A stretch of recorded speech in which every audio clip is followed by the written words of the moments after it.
Hello and welcome back to study with Saurabh YouTube channel. एक viral notice ASO exam के लिए आ रहा है। बिहार विधानसभा जो एएसओ का फॉर्म फिल किया गया है, उसके एग्जाम के लिए स्टूडेंट्स ने ये भेजा कि मीटिंग हुई है बिहार लेजिस्लेटिव असेंबली की आज। और उस मीटिंग में कुछ जो डेट्स हैं वो बताई गई हैं कि एग्जाम का टेंटेटिव शेड्यूल है वो क्या होगा। तो मैंने जब नोटिस को देखा तो यहाँ पे कहीं भी नहीं लिखा हुआ है कि ये जो नोटिस है वो एएसओ एग्जाम के लिए है। ठीक है, कहीं भी आप इस नोटिस को मैं जो है वो टेलीग्राम पे भी आपको दे दूंगा। आप टेलीग्राम लिंक जो ज्वाइन करिए, वहां पे कहीं भी आपको नहीं मिलेगा कि ये जो नोटिस है वो एएसओ के लिए है, पहली बात। ठीक है, दूसरी बात कि इस नोटिस में आपको बस यही एक प्रमाणित करने वाला चीज नजर आ रहा है कि यह बिहार विधानसभा से ही नोटिस पब्लिश हुआ है। बाकी जब भी मीटिंग होती है तो मीटिंग्स में जब भी नोटिस होती है तो यहाँ पे आपको डिजिटल सिग्नेचर मिलता है। ठीक है, यहाँ पे डिजिटल सिग्नेचर मिलेगा। और संभवतः यह भी होता है कि आपको वाटर मार्क भी ऐसे मिल जाएगा।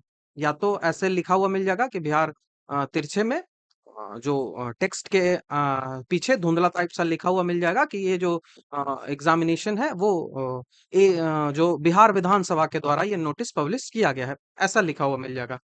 तीसरी बात कि जो आयोग है ना, वो कभी भी मीटिंग में इस प्रकार से बात नहीं करती है कि एग्जामिनेशन जो है वो उसका नोटिस इस दिन आने की संभावनाएं बनती है। इसका एग्जामिनेशन जो है वो देखिए इस दिन आने की संभावनाएं बन रही है। रिजल्ट जो है वो डिक्लेयर 35 दिन में होगा, ऐसा आयोग कभी भी नहीं कहता। इतना रिस्पॉन्सिबल है ही नहीं आपका आयोग। एकदम सीधी सी बात है, आयोग रिस्पॉन्सिबल है ही नहीं। यदि इतना रिस्पॉन्सिबल होता तो आज 1 वर्ष से ये फॉर्म जो है वो ऐसे ही नहीं रह जाता। इसके संदर्भ में जो है वो एक्शन जरूर लिया जाता, लेकिन आपके प्रति आयोग रिस्पॉन्सिबल है ही नहीं। तो सीधी सी बात है कि 99% ये जो नोटिस है, 99.99 मैं कह देता हूँ कि ये नोटिस फेक है। ठीक है, सिर्फ और सिर्फ आपको जो मतलब क्या ही मैं कह सकता हूँ, 1% भी चांस नहीं है, एक 0.1% भी चांस नहीं है कि ये जो नोटिस है वो सही होगा। ठीक है, ऐसा शेड्यूल कभी भी नहीं आयोग के द्वारा निकाला जाता है। पहली कि जब भी इस प्रकार का शेड्यूल निकलेगा ना आयोग के द्वारा, तो वो आपको कि भर्ती कब आई है, जैसे नोटिस आपको निकलेगा कि 01/2024 कि 2024 का जो पहला फॉर्म बिहार विधानसभा से आया था उसके एग्जामिनेशन की हम बात कर रहे हैं। या फिर आपको लिखा हुआ मिलेगा कि 02/2024 का जो दूसरा फॉर्म हमने पब्लिश किया, दूसरा जो रिक्रूटमेंट हमने पब्लिश किया, ये उसका एग्जामिनेशन की हम बात कर रहे हैं। लेकिन यहाँ पे ना तो आपको एग्जाम की चर्चा है, ना तो आपको कुछ रिक्रूटमेंट के नंबर भी दिया जा रहा है कि इस नंबर पे इस है या ये है वो है, इस संदर्भ में जो है वो चर्चा हुई है। ना तो आपको यहाँ पे डिजिटल सिग्नेचर देखने को मिल रहा है, डिजिटल सिग्नेचर भी नहीं मिल रहा है। और सिर्फ लिखा गया है कि इस दिन होगा, इस दिन होगा, इस दिन होगा। तो आई थिंक किसी लड़के ने ऐसा कुछ किया है। ठीक है, और उसके बाद इसको वायरल किया गया है। और मेरे संदर्भ से तो यही है और कुछ है नहीं, क्योंकि मैंने बता दिया सारे प्रोसेस कि किन किन प्रोसेसों पे ये जो नोटिस है वो गलत उतरता है। तो इस टाइप के नोटिस से आप बचें। मेरी तो यही रिक्वेस्ट रहेगी।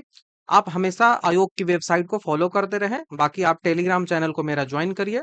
आपको मैं वहां पे इस संदर्भ में जो भी अपडेट है वो जल्द से जल्द देने का प्रयास करता हूँ। ठीक है, तो कभी भी फालतू के नोटिस पे अपना ध्यान नहीं देना। ये आपकी भावनाओं के साथ सीधा सीधा खेला जाता है। ठीक है, आपकी मानसिक जो भावना है उसके साथ खेल लिया जाता है। लेकिन क्या करिएगा, ऐसा ही समाज चल रहा है, डिजिटल दुनिया में ऐसा ही चलता है। तो इन सब चीजों पे ध्यान रखिए और अपनी जो तैयारी है उसको आप करते रहिए। ठीक है, यदि आप बिहार विधानसभा जो सचिवालय है उसका एएसओ और एसीटी की यदि आप तैयारी करना चाहते हो तो ये मेरा हमारा जो पेड कोर्स है वो चलता है। तो यदि आप इंटरेस्टेड हो तो आप ज्वाइन कर सकते हो। और अभी बिहार विधान परिषद का जो एएसओ का मेंस होने वाला है, टाइपिंग के जैसे ही समय जो है वो टाइपिंग का खत्म होगा, उसके बाद एएसओ का जो मेंस है, टाइपिंग का मतलब रिजल्ट आएगा, उसके बाद एएसओ का मेंस होगा। परिषद की मैं बात कर रहा हूँ। ठीक है, तो उसके मेंस की तैयारी भी आप यहाँ पे कर सकते हैं, हमारा इसके लिए भी कोर्स अवेलेबल है। और यदि आप प्री प्लस मेंस को ज्वाइन करना चाहते हो तो उसका फी और ओनली मेंस का फी सबको यहाँ डिटेल से लिखा गया है। हमारे यहाँ आपको प्री के लिए टेस्ट भी मिल जाएगा। और टेस्ट जो होगा वो एकदम एग्जामिनेशन के जिस प्रकार का लेवल होता है उसी प्रकार के लेवल का आपको 10 टेस्ट मिल जाएगा। इसका मिनिमम फी आपको पे करना पड़ेगा। यदि आप हमसे यूट्यूब पे नए जुड़ रहे हैं तो आप इस प्लेलिस्ट को फॉलो कर लीजिए। यहाँ पे सारे जो विधान सभा या फिर विधान परिषद से संबंधित न्यूज़ है, वो सारे यहाँ पे आपको मिलते रहते हैं। तो इसको आप फॉलो कर लीजिए। और हम जो है वो यूपीएससी और पीएससी के पीवाईक्यू क्वेश्चंस भी करते हैं। तो इसमें हमने पार्ट 5 तक क्वेश्चंस कर लिया है। तो यदि आप इसको भी देखना चाहते हो तो इसके संदर्भ में भी मैंने एक अलग से प्लेलिस्ट जो है वो बना दिया है। तो क्वेश्चन आपको बाइलिंगुअल इसमें मिल जाता है। तो आप जाके यूट्यूब पे चेक कर लोगे, ठीक है? यूट्यूब पे जाके आप इसको चेक कर लोगे। तो बस आपसे मैं यही कहना चाह रहा हूँ कि सतर्क रहिए। बाकी जो भी नोटिफिकेशन आता है मैं आपको बता दूंगा। तो थैंक यू वेरी मच।